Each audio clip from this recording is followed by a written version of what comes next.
Għar-rigali tal-mistednin nirringrazzjaw lill-Ministeru tal-Ambjent, Enerġija u Intrapriża u Shinglong Department Store. Malti Kulturali huwa produzzjoni imtella mill-istudenti tat-tieni sena tal-Baċċellerat fil-Midja fl-Istitut tal-Arti Kreattiva fi ħdan l-Emcast.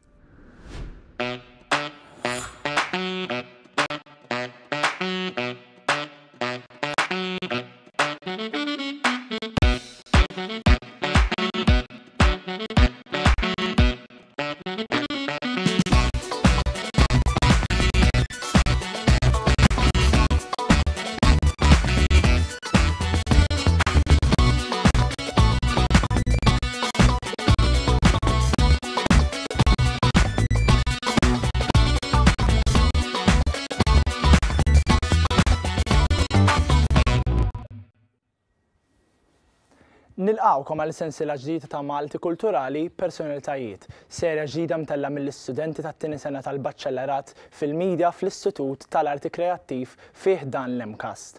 F'dawn l-episodju ħankun niltaqgħu ma' nies differenti li ħallew impatt fuq is-soċjetà Maltija. Illum se nkunu qegħdin nitkellmu dwar persuna li ħallit impatt fuq il-ħajja ta' ħafna Maltin u għalkemm dal-loroj m'għadux magħna żgur li l-ġid li għamelu ħajbqa' jissemma għal bosta ġenerazzjonijiet. Inaqdu magħna ħalli nsegwu l-ħajja tat-tabib Victor Calvania. Dr. Calvania. Victor Calvania studja il-Mediċin l-Università ta' Malta. Dr. Calvania għamel 6 snin jispeċjalizza fit-taħriġ tiegħu bħala onkologu fl-Ingilterra. Bl-esperjenza li ġab, meta wasal lura Malta, tlaħħaq bħala l-ewwel onkologu speċjalizzat fuq it-tfal. Barra minn hekk issieħeb fatt ta' diet fosthom is-Soċjetà Internazzjonali tal-Onkoloġija Pedjatrika. Imma kontu tafu li Dr. Calvania kien fetaħ l-ewwel sala tal-onkoloġija għat-tfal f'Malta wara t-telefonata li rċieva mingħand pazjent. Minn hemmhekk waqqaf il-fondazzjoni Puttino Cares. Bis-saħħa tagħha, Dr. Calvania żied ir-rata ta' fejqan tal-kanċer fit-tfal brata ta' il fuq minn 85%. Bil-ħidma bla ħedda ta' tabib Calvania flimkien ma' dik ta' Renny Zarafa u Angel Kuxkiri, ħafna familji gawdew mill-rakkomandazzjoni li Puttino Cares iżomm u tmexxi fl-Ingilterra biex dawk morda bil-kanċer ikunu jistgħu jieħdu l-aħjar kura possibbli. Dr. Calvania mess il-ħajja ta' ħafna nies bħala raġel tal-familja, ħabib, tabib, sportiv u attivist. Aħna nsemmu l-memorja tiegħu u l-impatt li ħalla fuq Malta u Għawdex. Illum magħna fl-istudju għandna lil Carmen Calvania, grazzi tal-li naqgħet magħna Carmen. Grazzi tal-istedina. Biex nibdew l-intervista tagħna, kif kien it-tabib Calvania bħala raġel tal-familja, missier u kif ukoll tabib? Mela, Victor kien iħobb ħafna l-familja. Kellu role models tajbin ħafna, trabba familja mimlija mħabba u sewwa meta ltaqa' miegħi sab familja tilqgħu vuol-diri role models kienu tajbin. It-tfal kien iħobbhom ħafna. Għalkemm kellu nuqqasijiet bħal ħadd ieħor, imma meta jiġi d-dar kien jinbidel. Ma kienx iġib il-problemi miegħu, kemm jista' jkun il-ftit ħin li kien ikollu d-dar jiddedika għall-familja. Mela, x'kienu l-ikbar suċċessi li kien gburi bihom? U ma kienx gburi bih innifsu. U kien jaħseb li qed jagħmel huwa d-dover tiegħu. Jiġifieri kull ma kien jagħmel minn qalbu, kien perfessjonist u jipprova jagħmel l-affarijiet sewwa fil-mediċina u sewwa fl-isports li kien iħobb ħafna. Tiftakar f'xi episodji partikolari li kien ta' sodisfazzjon kbir tal-Dr. Calvania? Mela, niftakar li meta kellu l-tfal kienet xi ħaġa kbira u meta kellna n-nepotija wkoll. Naħseb kienet xi ħaġa kbira fil-familja. Fil-familja kollha ma hu kien jieħodhom l-affarijiet tal-familja kien jieħodhom bis-serjetà. Meta tella jistudja u meta waqqaf il-ward tal-onkoloġija kienet għalih sodisfazzjon għalih u sewwa sew il-Puttino Cares li kiber ħafna. Kbir nimmaġna li meta fetaħ Puttino Cares u kollox. X'kienu l-prinċipi li jgwidaw lil Dr. Calvania fil-ħajja personali u kif ukoll f'dik professjonali? Mela, il-prinċipji aħna għexna ħajja kristjana, jiġifieri morali kien jimxi fuq il-ħajja nisranija. U it-trobbija tiegħu għamlet kellha x'taqsam. U kellu trobbija. Kellu trobbija bħalma trabbejna aħna trobbija tal-familja. U kien hemm għaqda fil-familja ħafna u għadna kien iħobba l-għaqda u ċemplu. Ħewtu kellu 4 u jien għandi waħda, però mbagħad kien hemm in-nepotijiet, il-pronepotijiet, min iċempillu ma kienx igerger iċempluglu x'in iċempluglu jmur jarhom, jekk ikollhom bżonn xi pariri tihom, jekk ikollhom bżonn xi appuntament l-isptar jipprova jaqdihom. Ġifieri kienu ħobba ħafna l-familja. Il-familja kienu ħobba ħafna. Hemm xi parir partikolari li kien jagħti li jipprovdi lilek jew lil ta' madwaru? Iva, jiena bniedma li nagħmel affarijiet kbar u naqta' qalbi. U ma kienx jaqta' qalbu, kien jgħidli għal kull problema hemm soluzzjoni. L-ar meta ikun hemm xi ħaġa li ma tistax issib is-soluzzjoni tagħha jew iddum ma ssib is-soluzzjoni tagħha, però kien jagħmel ħafna kuraġġ. Nimmaġina kien iħeġġ ukoll il ta' madwaru biex ma kien jagħmel kuraġġ lil u ma kienx jaqta' qalbu laqqas. Ma kienx juri li jaqta' qalbu, he was a fighter. Alright. Kien konxu ta' kemm ħalla impatt kbir fuq ħafna Maltin? Kien konxju li għamel il-ġid, però kif edna qabel u dejjem kien jaħdem li jagħmlu b'dover. Laħaq tabib, il-dover tiegħu kien li jitratta l-pazjent sew. Twaqqaf Puttino Cares, il-dover tiegħu kien towards Puttino Cares u li jgħinu l-familji fil-bżonn. Voldiri dik kienet l-istorja tiegħu. Kien hemm forsi xi pazjent li kien forsi baqa' jiftakru li fuq. Iva, pazjenti għadhom sal-lum jibatuli għax jiena ma kont naf, għax jiena ma kontx involuta fil-ward, għala ma kontx inkun naf il-pazjenti tiegħu. U meta kien jiġi d-dar, speċi ma konniex nitkellmu fuq il-patients tiegħu, imma wara mewtu kien hemm ħafna li jaffaċċjawni u qalu li kemm sabu għajnuna minn għandu. U nimmaġina li kien ħossu jisu nasib tieni familja tiegħu mal-pazjenti. Il-pazjenti tiegħu kienu jkunu għandu fit-tul, bil-fors ta' ikollok attachment magħhom, ma tistax ma jkollokx. U ovvjament kienu. U huma miegħu. Huma miegħu. Grazzi ħafna tal-li jingħat magħna fl-istudju. Issa ħanaddu għal-feature u nkomplu d-diskussjoni tagħna fuq il-ħajja tad-Dr. Calvania wara l-feature.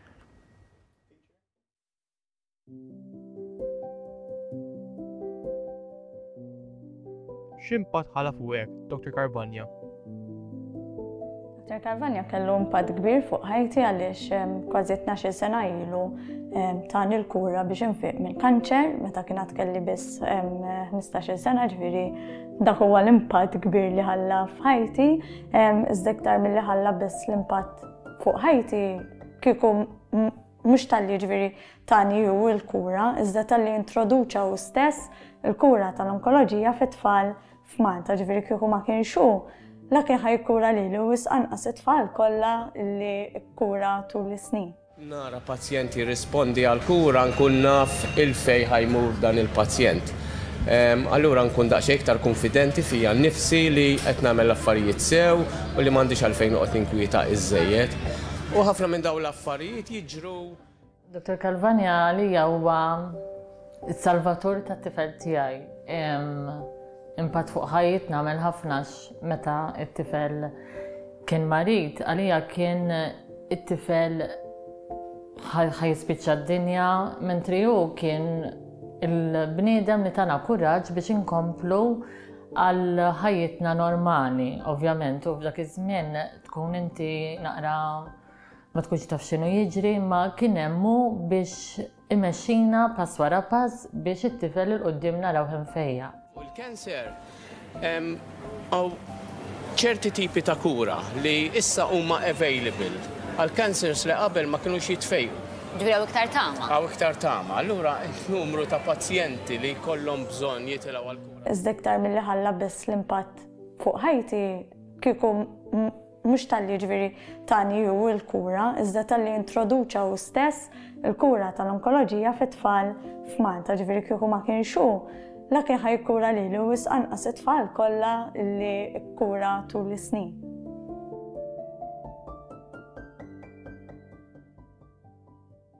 Iżda li nistgħu nagħmlu żgur huwa li nkomplu nimxu fuq il-passi tiegħu u nkomplu nagħtu l-għajnuna li hu kien jagħti lilna biex issa aħna nkomplu ngħinu t-tfal u pazjenti preżenti u futuri.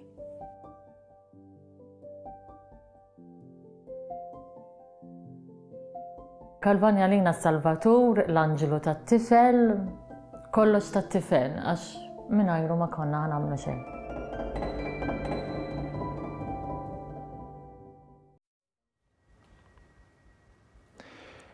Dak kien il-feature, grazzi tal-li segwejtuh. Illum qegħdin nitkellmu fuq il-ħajja ta' tabib Viktor Kalvania u llum issa miegħi għandi lil Anġel Kuxkiri, kif itossak Anġel? All right. Grazzi ħafna tal-li qgħadt miegħi fl-studio. Biex nibdew għall-intervista tagħna, x'kontribuzzjonijiet importanti ħalla warajh Dr. Kalvania fuq il-post tax-xogħol? Dr. Kalvania kienu uniku naħseb. L-ewwel ħaġa tajjeb ngħidu li qabel Dr. Kalvania kien fix-xena tal-pedjatrija, ma kienx hemm sala dedikata għal daw it-tfal morda bil-kanser. Daw it-tfal kienu jieħdu l-kura ġo sala mħaltin ma' tfal l-oħrajn. Ġifieri jekk inti tħalt bid-deni, hemm pazjent ħdejk jieħu l-kimoterapija. U min qed jieħu l-kimoterapija tfal jaqalhom xarhom eżempju. Allura inti kellek nies oħrajn li ma jistgħux jifhmu minn xiex tkun għaddejja inti. Allura wara li mar l-Ingilterra jistudja Dr. Kalvania, ġie lura u ġab miegħu kultura differenti. U għal daw it-tfal hemm bżonn niftħulhom sala apposta lihom. U minn hemmhekk ħareġ ħafna ġid għaliex inti f'din is-sala għandek tfal morda bil-kanser biss. Allura l-ġid li ħareġ minna din is-sala kien kbir għaliex il-pazjenti bejniethom jistgħu jirrelataw x'għandhom, il-ġenituri jistgħu jiltaqgħu eżempju fil-kċina u jistgħu jiftħu qalbhom ma' xulxin. U dik naħseb li huwa legat importanti ħafna li eżatt kif fetaħ is-sala tal-onkoloġija.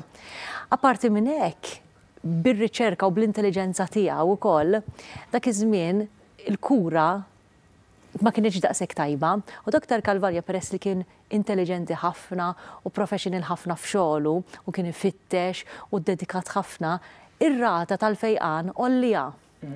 U tajjeb ngħidu li t-tfal morda bil-kanser illum bej wieħed u ieħor għandek eżempju għandek pazjenti tal-lokemja biċċiet minnhom għandek 90% fejqan. Ġifieri bej wieħed u ieħor il-fuq minn 80% tal-pazjenti morda bil-kanser ifiequ.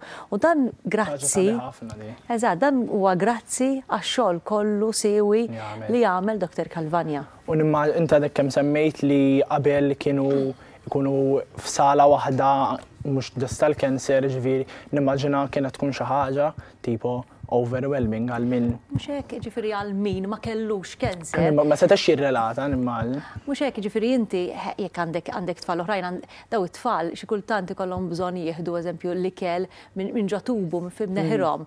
Differenti milli jidħol pazjent b'infezzjoni ħajamel ġim hemmhekk u jfieq. Pazjenti morda bil-kanser għandek bej wieħed u ieħor bej 6 xhur, sentej u ġieli anke 3 jieħdu trattament.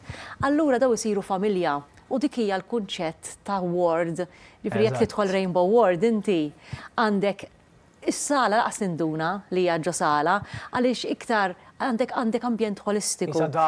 Eżatt, ġifieri għandek pazjenti u l-ġenituri tagħhom jistgħu jsajrulhom eżempju, mhux bħal wards oħrajn li hemm fl-isptar, ġifieri għandek kċina dedikata f'kull kamra hemm television, għandek PlayStation f'kull kamra, għandek sodda fejn jorqdu l-ġenituri.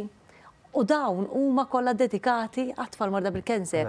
U inti minn hemmhekk ġifieri għandek playroom għandna kamra tal-adolescenti għaliex tajjeb ngħidu wkoll li Dr. Kalvania kien miftuħ sabiex ikun hemm dik li jgħidula tibdil, change. Ġifieri anka saħansitra fil-bidu bdejna naraw it-tfal minn 0 sa 14-il sena.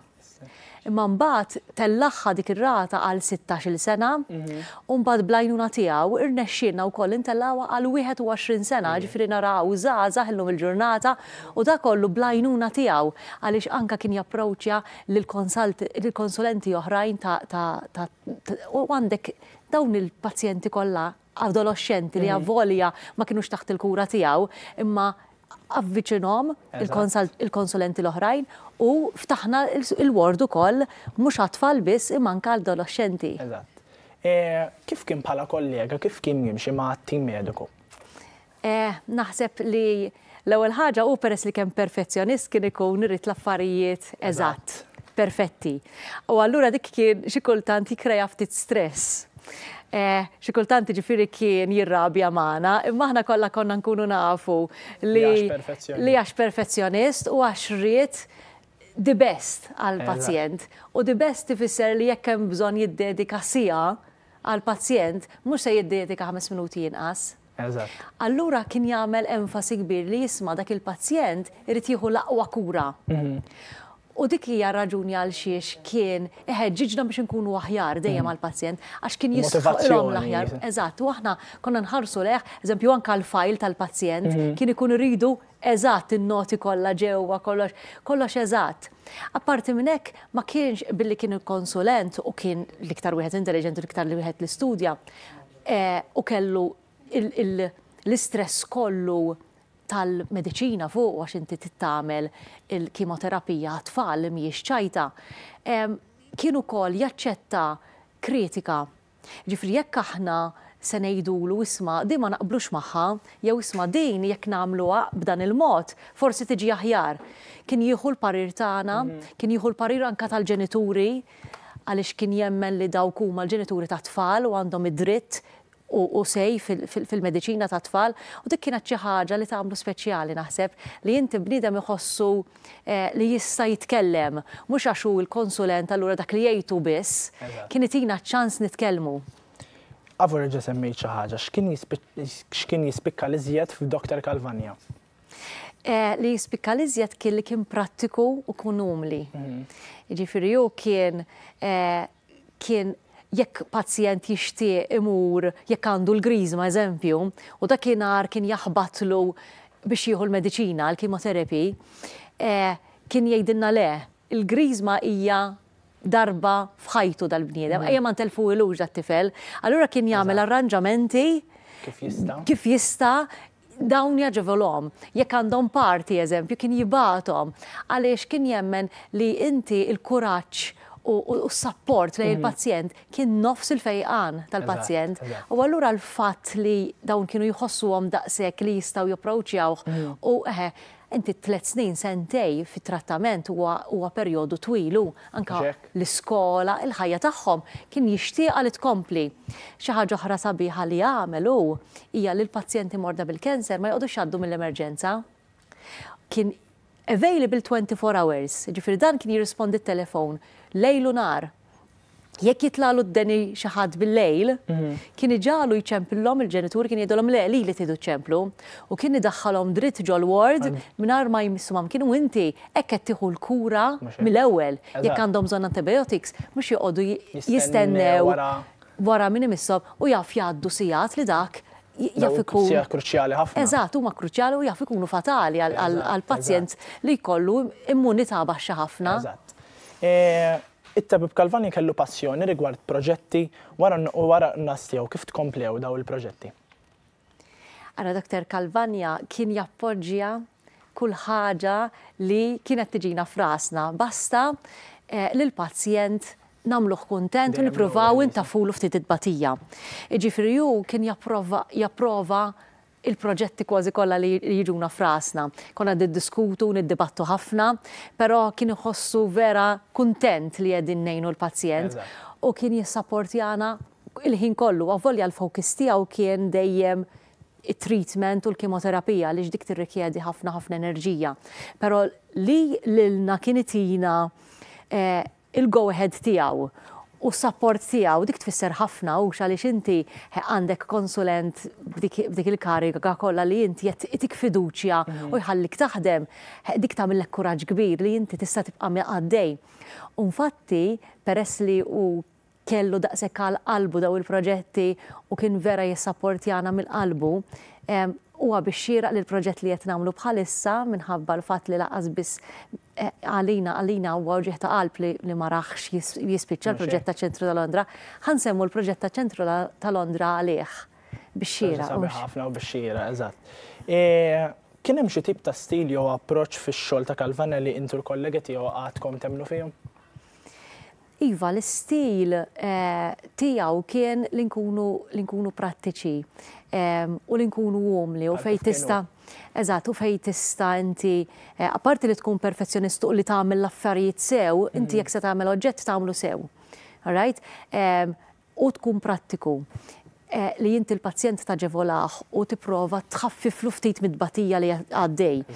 Jien naħseb li dak l-istil tiegħu kien li inti tkun easy going, kien jgħidilna biżejjed għandhom dbatija daw il-pazjenti, ejja ma nikkawżawlhomx iżjed dbatija aħna. X'ambizzjonijiet ħalla warajh it-Tabib Calvania? Naħseb l-ambizzjonijiet li ħalla huwa biex aħna nkomplu mixin il-qudiem, biex ma naqtaw qatt qalbna għaliex u anka jekk oġġett kien jaraħ diffiċli, naħseb li kien kuraġuż biżejjed biex jgħid le, din kapaċi nagħmilha determinazzjoni tiegħu naħseb li kienet xi ħaġa sabiħa fih. U aħna nħarsu lejha wkoll bħala ambizzjoni għax hu kien ambizzjuż ukoll f'xogħlu biex jikompli jimpruvi għal qudiem. U dik timbuttak il-qudiem fil-ħajja biex tkun aħjar. Bħal kif rajna qabel ukoll ma' Carmen Calvania qalet li hu ma kien jaqta' qalbu qatt kważi u kien iħeġġeġ ukoll ta' madwaru biex ma jaqtawx qalbu, ġifieri wkoll u kien pożittiv ħafna u dik hija xi ħaġa li l-pazjenti naħseb immissjawha ħafna u l-ġenituri għaliex kien iċemplilhom, jagħmlilhom kuraġġ u bil-kelma tiegħu infatti wara l-mewt tiegħu ġew jgħidulna ħafna pazjenti u ħafna familjari kemm jimmissjaw dik il-kelma tiegħu kienet tisserħilhom rashom. Sempliċement kelma waħda. Kelma minn tiegħu. U ġieli daħħal anka l-ħadd biex jara testijiet u jserħilhom rashom. Jiġifieri ma kienx hemm ħin tax-xogħol u mhux ħin tax-xogħol għalih. Jekk dik il-ħaġa ħasserraħ moħħ il-pazjent, dik kienet se tkun ta' għajnuna l-pazjent, allura ħanagħmilha. Biex ninkonkludu l-aħħar mistoqsija, tista' taqsam magħna xi pariri li qasam miegħek Dr. Calvania li tibqa' ġġorru tul ħajtek kollha? Ara, l-umiltà li inti tkun kapaċi tgħid skużani, avolja inti tkun fil-power. Kemm sabiħa l-umiltà. U dik kienet xi ħaġa naħseb klassika tiegħu li meta jkollu xi jgħid ma' xi ħadd jew ma jaqbilx ma' xi ħadd, kien ikun hu l-ewwel bniedem li jċempel u jgħidlek isma' għadek irrabjat jew jgħidlek isma' hemmhekk kif se nagħmlu biex nirranġawha. Naħseb dik l-umiltà hija xi ħaġa li nibqgħu nġorru magħna. U t-tieni ħaġa hija kien jgħidilna inti għandek il-ktieb biex jigwidak fil-ħajja tal-mediċina, ma mbagħad għandek moħħok li inti qed tara pazjent quddiemek li huwa ħaj, il-pazjenti għandhom il-ħsibijiet tagħhom u bej pazjent u ieħor avolja għandhom l-istess ħaġa, xorta l-background tagħhom mhuwiex l-istess, allura inti tittieħu deċiżjonijiet għabbażi x'inti tara quddiemek u bekk tkun qed tħaffilhom id-dbatija. U inti tibqa' daw il-pariri, tibqa' żommhom miegħek anke wara n-nuqqas li jew wara għal ħajtek kollha. Għax lan tagħna huwa dejjem li inti lill-pazjent tipprova tagħmlu jħossu aħjar. Prova dejjem żommu l-ewwel. Eżatt. Grazzi ħafna, Angel tal-inqat magħna fl-istudio u grazzi lilkom tal-li segwejtu tal-programm. Wasalna l-tmiem ta' programm ieħor. Minn hawnhekk nixtieq nirringrazzja t-tim tad-direzzjoni kollu u jekk tixtiequ issegwu dal-programm, terġgħu segwu dal-programm tistgħu titlu fuq il-YouTube channel tal-Lemcast ICA Media. Grazzi lilkom tal-segwejtuna u naqdu magħna għal programm ieħor ta' Malti Kulturali.